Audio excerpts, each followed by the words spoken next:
Good afternoon. We are now starting the press conference. Today, at the Ministry of National Defense, we held a meeting between the United States Secretary of Defense, Mr. Lloyd J, and the Lithuanian Minister for Foreign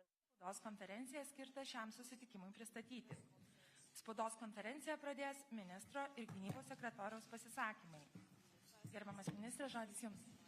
Ačiū labai. Gerbiami kolegos, gerbiamas sekretoriau. Išties yra... Colleagues, Mr. Secretary, it is a very joyful day. We're very pleased to welcome the U.S. Secretary of Defense here in Vilnius, in Lithuania. We probably wouldn't find a more important day than this that was chosen for the Secretary's visit. We're facing an unprecedented situation where Russia has mobilized more than 130,000 troops near the Ukrainian border and in Belarus. And this situation is a direct threat, a direct military threat to Ukraine, but it also poses a threat to the entire region. Russia is ready to rewrite the European security architecture, the architecture which was based on agreements, on treaties, and on diplomacy. Russia is showing that it is choosing the way that is based on force. And this way to countries such as Lithuania, Latvia, and Estonia is especially dangerous one, because our security depends on keeping our agreements. Therefore, today we need to send a very clear and unambiguous signal to Russia and say that rewriting Europe's security architecture will not go unnoticed by NATO. And the rewritten security order will be faced by a very clear and strong response. That response will be given to Russia through sanctions. Response will be given to Ukraine in the form of assistance. And we also discussed today that the Baltic countries are also expecting a response. We expect stronger assistance and additional capabilities to protect the three Baltic countries. And at the end, I can say that we should leave a space at the table of diplomacy to those who want to be at that table. But we should also, but if that seat at the table remains empty, we need to state clearly that we are ready to defend ourselves. Thank you.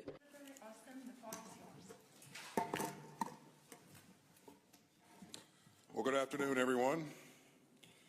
Minister Landsbergis, I want to thank you for hosting me today, and please pass along my best wishes to Minister Anušauskas and my regrets that he couldn't join us today. I wish him a speedy recovery. I'm very happy to be in Vilnius on my first trip to this region as Secretary of Defense. And I'm glad that our colleagues from Estonia and Latvia will be able to join us a bit later as well. For months now, Russia has been building up its military forces in and around Ukraine, including in Belarus. They are uncoiling and are now poised to strike. And that's exactly why I'm here today. I want everyone in Lithuania, Estonia, in Latvia to know, and I want President Putin and the Kremlin to know, that the United States of America stands with our allies. As I made clear in Brussels this week, we take our obligations to NATO and to our allies seriously. Our commitment to Article 5 is ironclad. We have sent additional U.S. forces eastward to reinforce NATO allies, and we have thousands on call, ready to deploy if NATO activates its response forces. And we're grateful to Lithuania for hosting several hundred U.S. troops here, a posture that I believe is important. Together, we are improving our combined readiness and adding to NATO's deterrence and defense capabilities. We're also dedicated to working with our partners in the Ukrainian armed forces to further strengthen their defense capabilities. And for years, we've been working closely with Lithuania and other allies and partners to support Ukrainian defense reform and to enhance Ukraine's ability to defend itself. I'm pleased that other nations have stepped up to assist Ukraine now in its time of need. Not only Lithuania, but also Estonia, Latvia, and Poland have demonstrated leadership by providing anti-air and anti-armor capabilities to Ukraine. Your actions speak volumes. Rather than sowing division among allies, which we know Mr. Putin would like to see, NATO has shored up its defense and deterrence posture. Russia's actions have only further united the alliance. Mr. Putin says he doesn't want to see a strong NATO on his western flank, and as I've said before, that is exactly what he's getting. But conflict is not inevitable. Mr. Putin can choose a different path. The United States, in lockstep with our allies and partners, have offered him an opportunity to pursue a diplomatic solution. We hope that he takes it. We hope that he steps back from the brink of conflict, and we hope that he de-escalates. No matter what, the United States will stand with our allies and partners, and together we will work to overcome any challenge to European peace and stability. Thank you, and now we'll take a couple of questions. Thank you, dear Secretary. Dabar prasidės klausimų sesijos dalis. We will now have time for questions. In this press conference, we're going to have 4 questions. 2 will be asked by the Lithuanian media and 2 by the US media. So you are now welcome to ask your questions. When you are given the microphone, please introduce yourself, indicate the media you are representing, and please tell us who you are addressing your question to. My name is Silvas Yakuchanis. I work in Baltic News Service, Lithuanian news agency. I have a question for Defense Secretary regarding the news on possible additional American capabilities here. Lithuanian President yesterday met with Vice President Harris in Munich and said that U.S. is considering to reinforce Baltic states and that he expects the decision soon. After the meeting with you today, he said he expects the U.S. permanent rotational battalion on Lithuanian soil. And Minister Landsberg has just said that he expects additional capabilities as well. So my question would be, did you make the decision yet? And what kind of reinforcements Lithuania will get and when? And question for Minister Landsberg would be, do you think the war in Ukraine is inevitable? Thank you. Well, thanks for your question. As I said, we are very grateful for Lithuania's tremendous hospitality in hosting the hundreds of troops that we have currently working here and training here. I don't have any announcements to make today in terms of troop presence, but as I said, I've been saying all along, we will continue to assess situations and consult with our allies, and as the security environment evolves, we'll consult with our allies and make any necessary adjustments. But again, no announcements to make today. I will answer in English. The war is always avoidable. But it's up to Russia now and Mr. Putin to decide which path he wants to choose. Upon the intelligence that we have, that was shared with us, and based on the already public announcements by several political leaders across the globe, it is clear that Russia has all the capacity that it needs in order to wage a full-scale war against Ukraine. So, to answer your question, they are ready, but they can go back.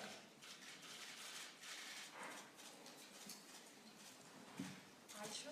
Thank you. Kitas klausimas, prašau. Thank you. Next question, please. President Biden said last night that he believed that Putin had made a decision to invade Ukraine. You just said that you thought Putin was uncoiling and was poised to strike, but you also voiced hope that he might not go through with it. Isn't there a contradiction there?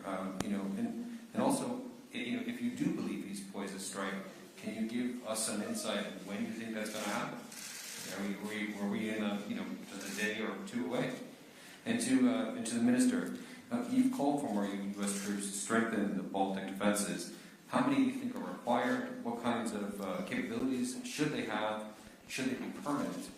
And on the broader point, how would a Russian invasion of Ukraine change the calculus, the security assumptions in the Baltic states? First of all, in terms of, thanks for the question, Phil, but in terms of timing, we said all along that he has the capability in the area to move any time that he chooses. Now, I agree with President Biden that he has made his decision, and if you just look at what we're looking at in the region there, significant combat forces forward. Those forces are now beginning to uncoil and move closer to the border, and that facilitates their onward movement.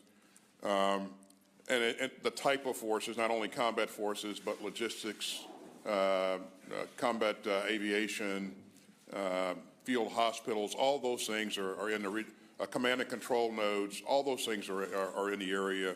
And so, having done this before, I can tell you that that is exactly what you need and to attack, and the stance that you need to be in to attack. Now, whether or not that's in opposition to us continuing to try to pursue a diplomatic solution, I don't think so. And Phil, I would point to you that back in 1994, we were poised to conduct an operation into Haiti, and Lieutenant Colonel Austin was actually in an airplane with the 82nd Airborne Division with a parachute on his back, about ready to jump in, and we were airborne. And somehow en route, a diplomatic solution was reached, and we turned that operation around. So I believe that we should continue to try up until the very last minute, until it's no longer possible. But I think if you look at the stance that he is in today, it's apparent that he has made a decision, and that they're moving into the right positions to be able to conduct an attack. Well, I mentioned that in my initial remarks, that what we are seeing is not just yet another Russian possible act of aggressions of the like that we've seen since 2008 and then later in 2014, but it's actually the rewriting of the European security order. Therefore, our reaction is also not just what is happening on the Ukrainian border, but how the region is starting to look, and it's already very different. The troop buildup in Belarus is directly threatening to the whole region. to the countries, to the Baltic countries, to Poland. And therefore, we have to be very, very serious, not just about the deterrence, but also about the possibility of defense. And we have to show that we're ready in case Russia builds on its supposed successes, and we're ready to defend Baltic states and Poland and other countries in the region. Numbers? Well, the numbers are a tactical issue. And I think that after the 2014, when Ukraine was first attacked, the Baltic region was reinforced. Lithuania was reinforced with additional US troops, with German troops, other Baltic countries with other allies. And I think we are already at the point where we have to tell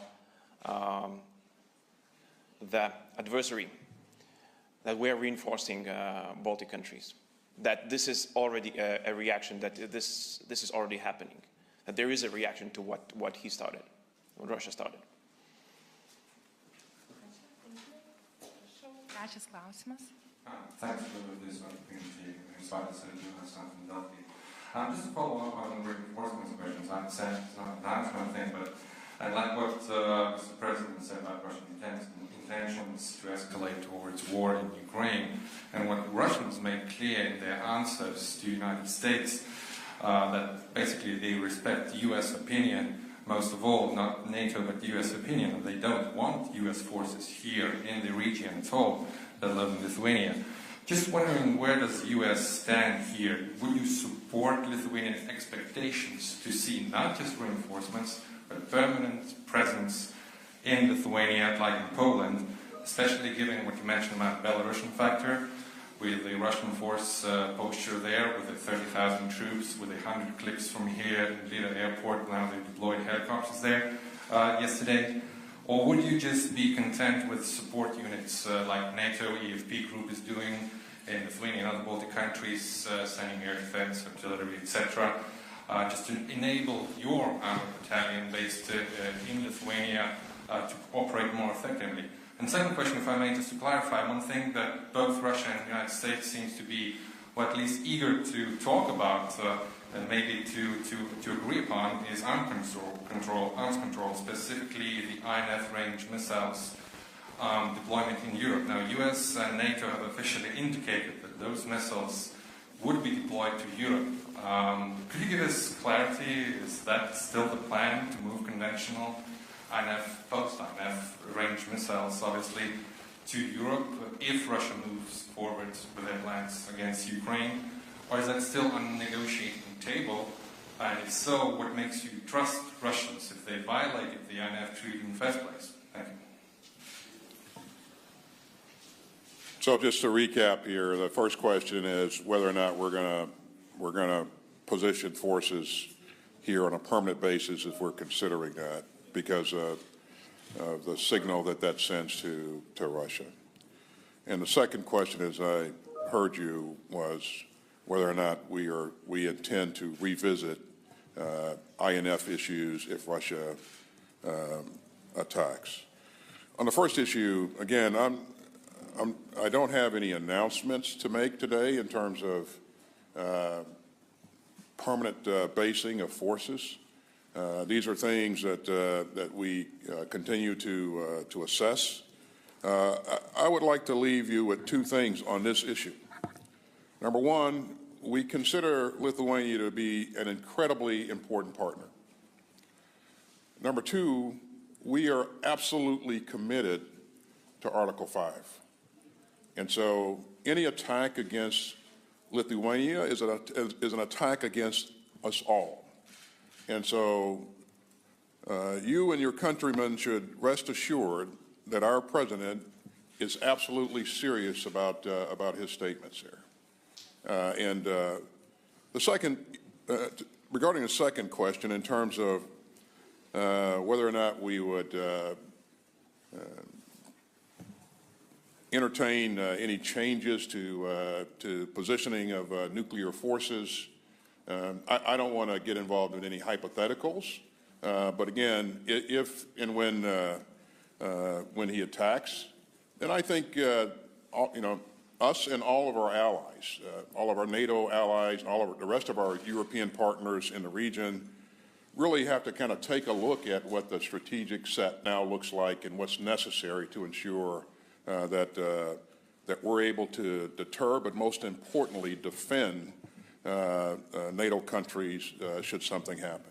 So, again, these are very, as you know, very complex matters, certainly things that we would not entertain in a vacuum, things that we would consult with our allies and partners on, but I won't address any hypotheticals today. Ir paskutinis ketvirtas klausimas. And the last, fourth question. Thank you both for doing this. Mr. Secretary, the President said he believes that Russia will target Kyiv. So have you ordered U.S. troops to help U.S. diplomatic presence move to Lviv or elsewhere? And then can I get your reaction to Russia's nuclear drills that are happening today? And then also, Mr. Minister, you said something about the Baltic countries expecting a response. Can you elaborate what response from Russia are you expecting as you look at what's going on in Belarus and in and around Ukraine? And then specifically, when you talk about reinforcements, what military capability do you most need? Thanks, Carla. On the first question regarding protection of U.S. citizens in Kyiv, number one, the President has been clear about the fact that he does not intend to introduce U.S. forces into Ukraine. On the second question, back on that question, Secretary of State Blinken has been very emphatic, most recently here, warning American citizens that now is the time to leave. And we'll continue to do that. And we hope that American citizens will take heed. On the second question regarding the strategic forces exercise that we're currently seeing, the concerning issue is that Putin now has 150,000 or so forces deployed in the border region of Ukraine and forces in Belarus as well. This has created a lot of tension that we're trying to resolve through diplomacy, and we're asking him to de-escalate. But the management of those forces and you know, the prevention of accidental events occurring is difficult when you have that many forces that are kind of leaning forward. When you layer on top of that a very sophisticated exercise with strategic nuclear forces, that makes things complicated to a degree that you could have an accident or a mistake that could be made. And so it would make sense to try to separate those two events if at all possible. But that does create concern not only with me, but with all of my colleagues around the globe. So we'll see what happens here.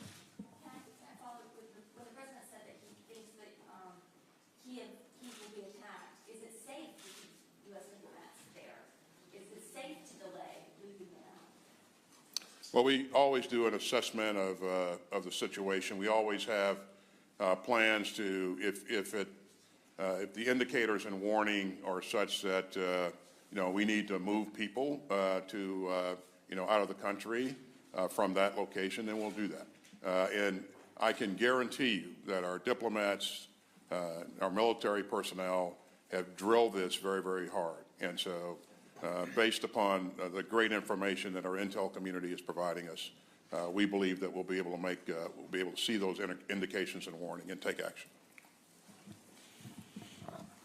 Dėkoju visiems už klausimus.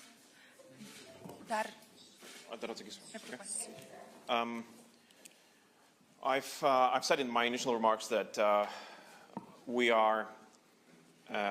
what we are seeing is that one of the motives behind Putin's actions currently could be his what he would see as successes from the previous incursions in 2014 and 2008. That means that in his calculations, it is a possibility that the Western reaction was too slow and too small for him to be stopped. That means that he's building on his previous successes. And if he would believe that his current activity is also successful, then if you ask yourself a question, then who's next? Who could be the next target?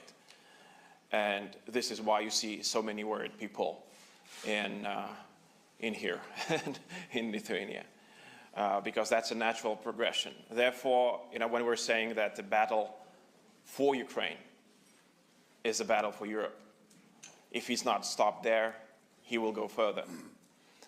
And so we cannot let Putin have this success.